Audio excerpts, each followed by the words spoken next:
The next would be the data collection procedure.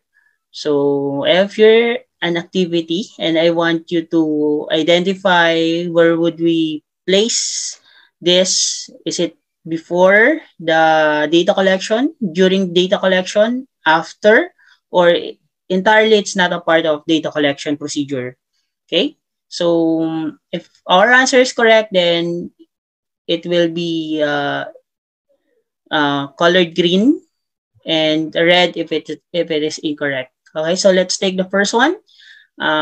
Prepare the research instruments. So where do you think does that belong? Okay, is it before the data collection, during, or after, or not part of data collection? So let's try before. So we'll just need to move this one. I'm sorry, this one here. Okay, so yeah.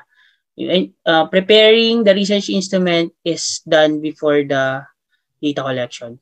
Okay? So next, summarize the data gathered in a tabular form. So kaya siya ginagawa. Try natin yung during. Okay, so it's colored red, so it means that hindi yun yung tamang sagot. How about before? Again, red, hindi siya ginagawa doon, no? So try natin yung after. Okay, so after, no? After you have collected, your data will be summarized after the data collection. Okay, so how about this one? Administer the research instrument or implement the research intervention if applicable. So when do you administer the research instrument? Let's try before. So it's not the correct answer. Let's try during. Okay, so it is conducted during the data collection.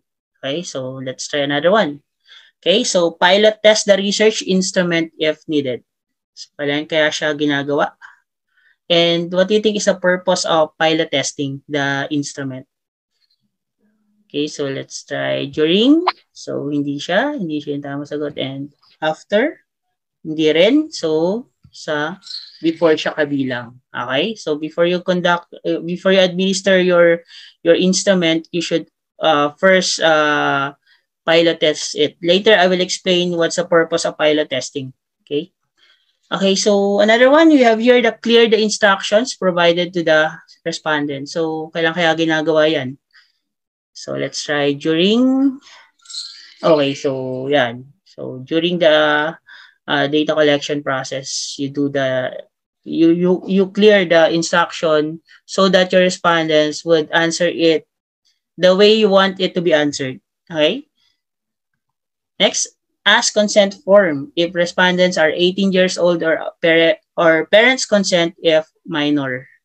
So, kailan kaya siya ginagawa? Let's try before. Okay, so yun, no?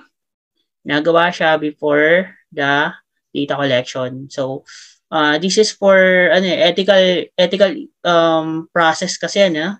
May mga ethical issues kasi when it comes to research. So, you need to ask permission, okay, via consent form, and parents consent naman kung minor sila. Okay, next. Analyze the summarized data corresponding to the research question. So, kaya ginagawa yung pag-analyze ng summarized data. So, let's try probably siguro after yan, no? Okay, so after na nga. Okay, so let's proceed to the next one.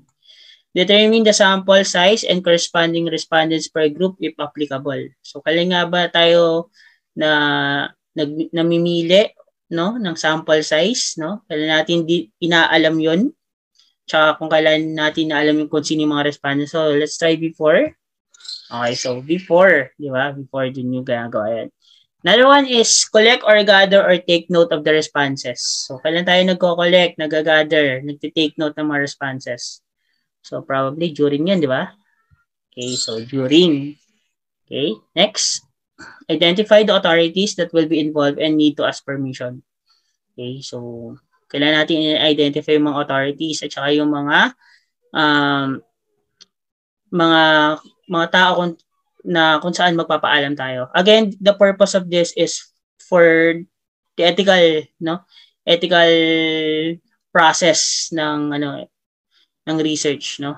So, kailangan natin magpaalam, hindi pwedeng gawa ng research or tara, apply natin to dito sa mga students, not informing the principal or the teacher. Okay, so yun, dapat talaga ano siya, papaalam nyo. Okay, so ginagawa yan before. Okay?